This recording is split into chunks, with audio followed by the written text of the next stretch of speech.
Hi, I'm Hannah. Welcome back to my channel. So I talk a lot about sex and relationships online, and I love talking about taboos and breaking down stigma around things, but today is going to be a bit more casual and a bit more PG rated because we're going to talk about dating. Dates! I mean, actually, some people love dating, other people just hate it. I personally love dating. When I was single, I absolutely loved going on lots and lots of different dates, and now that I'm in a relationship, I try and make a really big point of like, we're gonna go out and experience things and do dates together. It's very easy to not do that when you're in a relationship and you live together.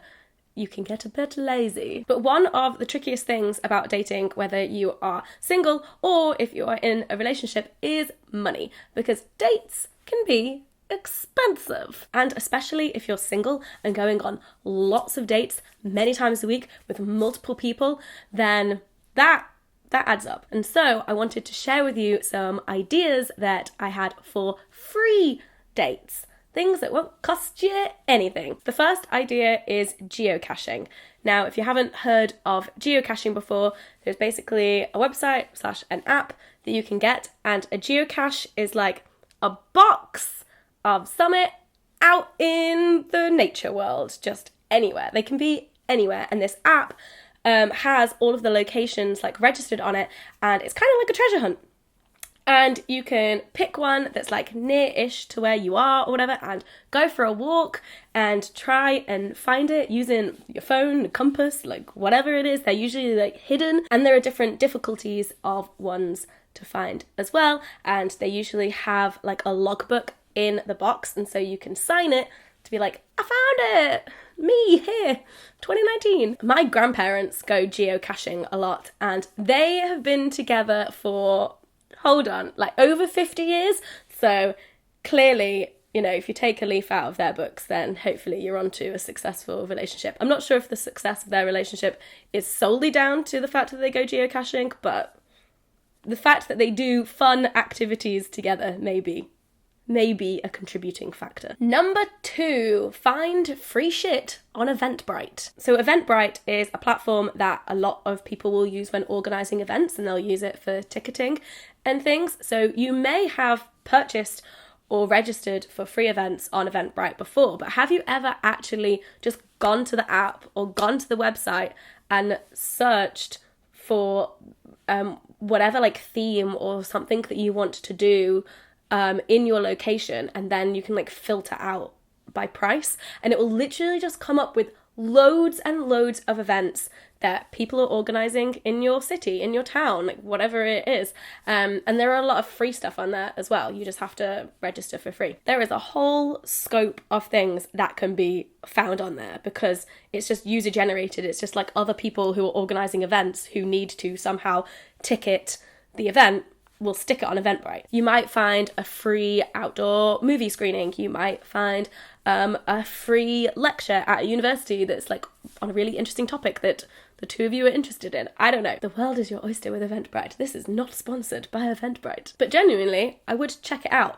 Not just for dating, but like for going out with your friends, or like just you going out and like finding new things about your city or town or whatever.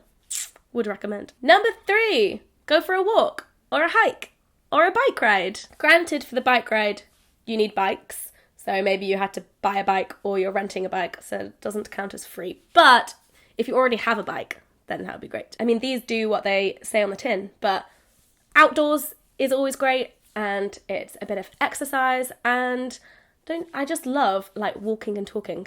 I never used to enjoy walks as a kid. It would be like, ugh, like your parents like dragging you along for a walk. But now as an adult, I'm like, oh yes, let's go for a walk and have like deep, meaningful conversations. The amount of DMCs that happen on walks, I don't know what it is about just walking and the outside. I think one of the things might be because you're not facing the person, because you're like walking side by side, or you're biking or hiking or whatever it is. Because you're not facing the person, you're both facing forwards. So there's no eye contact.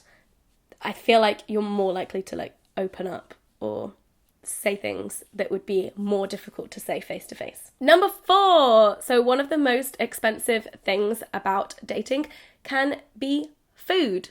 you're often going out for food and drink. However, you could make your way to a food market and just eat the free samples. Then you get a little taste of everything and you get to wander around and like eat things. Granted, you might still be hungry at the end of it. Cannot guarantee. Depends like how many free samples you manage to eat. But food market in general is a great date idea. Great date. The great date. Number 5, games night. So maybe you're at that stage in dating where you're like going over to each other's houses a bit, or you live together and you've got some board games or some card games to play. Or there are even games that require like no materials, although I think a lot of them are like group games. Anyhow, there are lots of games that you can play with just 2 people and have like a fun date night in, either playing board games or card games or video games. Like, why can't video games be a date night? If that's the case, then Dan and I had a date night last night. Mine and Dan's favourite card game to play is called Flux, and there's lots of different editions of it. The only thing that I would be wary about with games nights and dating is if you're still in the getting to know each other phase and you know that you're a bad loser and you may be embarrassed by the way that you would react if things went badly for you in the game. Because I know that that's kind of how I am sometimes. I can get quite salty if things aren't going my way and then I act out and I don't necessarily want the person who I fancy to be seeing that version of me just yet. Number 6, this is an obvious one, especially if you live in the UK, but museums and art galleries, they are free and they are so good. Like, genuinely, just go to any museum in the country and you'll find something interesting. A lot of museums and art galleries will usually have a paid exhibition, but their main stuff, their like permanent collection, and most of it is just free. You can just wander around together, learning new things, looking at nice, pretty art and things, having a laugh, taking the piss out of art because you're allowed to do that. If you absolutely need this to be a free date though, do not go to the gift shop. Just don't do it. Like, museum gift shops are my weakness. So I know myself and I just wouldn't set foot in one if I knew I couldn't spend any money.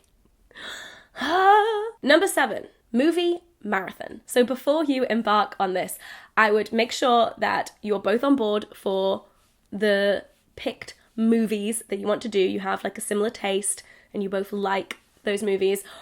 And you like that person enough to spend 9+ hours with them in one go.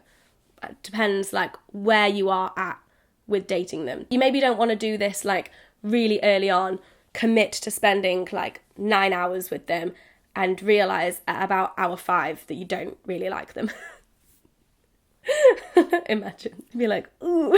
This one I like as a date idea because it's like a challenge, and so it's like you're a team together and you're like, we can do this, and at the end you just like feel great, and it's lots of fun, and then you also get to like cuddle on the sofa and watch movies together, but it just feeling like it's got this bigger purpose. Dan and I have done the extended editions of Lord of the Rings trilogy together, and I think we want to do it again. Like, it was so much fun. We're like, we need to do that again. So good. Number 8, volunteering.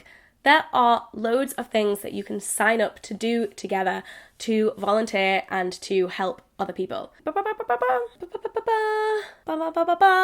It only costs your time. It can make a world of difference because so many charities and causes need volunteers, and it can just be a nice experience for you guys to have together as well. A lot of food banks and soup kitchens need regular volunteers, but if there is a cause that is dear to like both of your hearts as well, then have a look online, do some research and see what you guys can do together to make a difference. Number 9, homemade karaoke.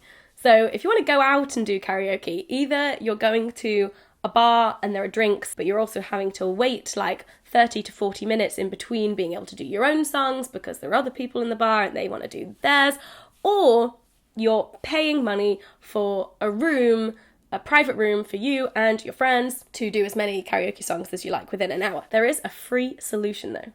It's called YouTube.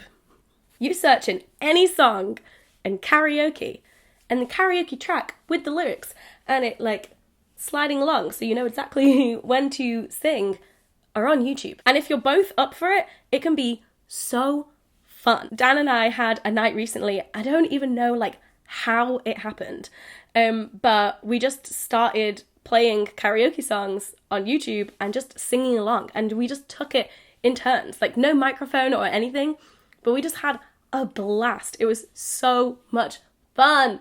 It's fun, but you know, not for everyone. I love karaoke, so any excuse to do that, great. Number 10, this could be quite an intense one and a cheesy one, but ultimately kind of fun and silly. But we all remember the New York Times like article about the 36 questions to fall in love.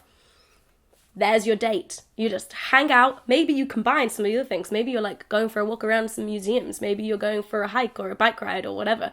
And you're answering those questions. Oh, but then you also have to do the staring into each other's eyes for 5 minutes or whatever. Who knows if you'll actually fall in love because of the questionnaire, but hey, it's a bit fun and you can get to know the other person.